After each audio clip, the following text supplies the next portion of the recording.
এটা হচ্ছে আমাদের গোয়ালঘর। আর গোয়ালঘরের সব গরু ছাগল মিলিয়ে কয়েকটা মোটা বাড়িতে প্রচুর কাজ। একদিকে ধান আসছে, আর ধানের পাশাপাশি আমাদের যেহেতু গরু আছে আর গরুর জন্য ঘাসও কাটতে হবে।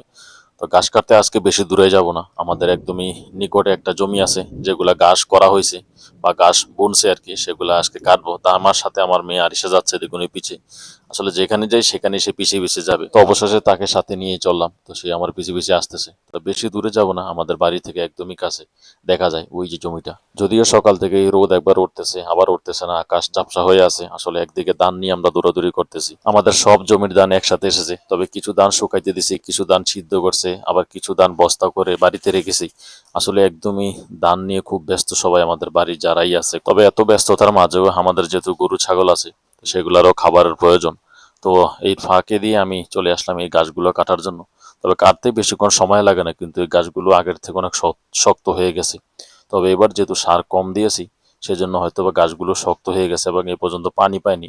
আর যখন এই বৃষ্টিতে পানি জমবে এই জমিতে, তখন এই গাছগুলো একটু নরম হবে এবং তখন কাটতেও ভালো লাগবে অনেকটা। তবে একদমই দুপুরবেলা, যদিও ঘাস কাটতে খুব খারাপ লাগছিল, কিন্তু তারপরও কি করার, গরুর খাবারের জন্য কাটতে তো হবেই।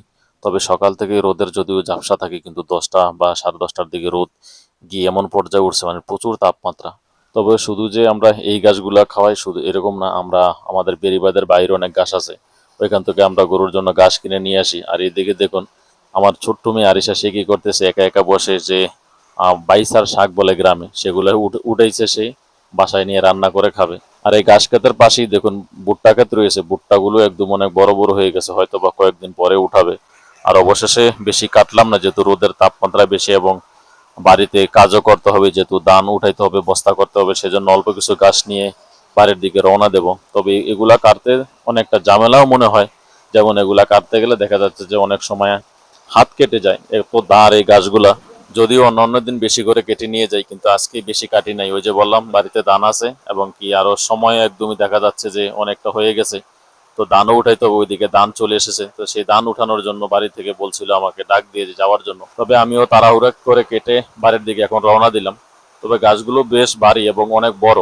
তবে আমাদের এই গাছগুলো বেশিরভাগই আমরা খাওয়াই আমাদের গাভীকে, এবং যেগুলা ষাঁড় গরু আছে এবছর আমরা ঈদের জন্য বানাই। তবে ষাঁড় গরুর জন্য এবং ছাগলের জন্য আমরা গাছগুলো আনি বেরিবাদের বাইরের থেকে। আমার আব্বা সেগুলাকে কেটে রাখে, আমি গিয়ে সেগুলাকে মাথায় বোঝা করে ঠেলা গাড়ি দিকে বাড়িতে নিয়ে আসি। প্রতিদিন আমাদের একটা ঠেলা গাড়ি ফুল প্রায় 10 থেকে 15টা বোঝা লাগে। আর যেহেতু সামনে কুরবানি ঈদ একদমই কাছে চলে এসেছে, আর তো মনে হয় 13 থেকে 14 দিন বাকি আছে। তো এই পর্যায়ে একদম মানে ভরপুর খাবার দিতে হবে গরুদের।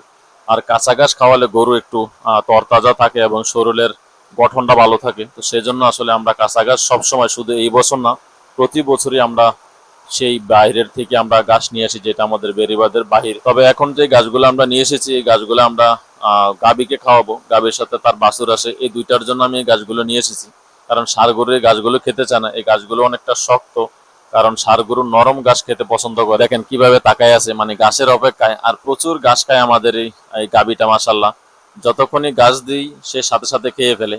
আর এই হচ্ছে আমাদের গোয়াল ঘরের অবস্থা। এই বছর আমাদের প্রায় 3 থেকে 4টা গরু রয়েছে, ষাঁড় গরু। আর পাশে রয়েছে 2টা খাসি ছাগল, এবং এই পাশে রয়েছে একটি বড় মেনি ছাগল। তবে মাশাল্লাহ, সবাই দোয়া করবেন গরুগুলো যাতে সুস্থ থাকে এবং সুস্থভাবে যাতে বিক্রি করতে পারি।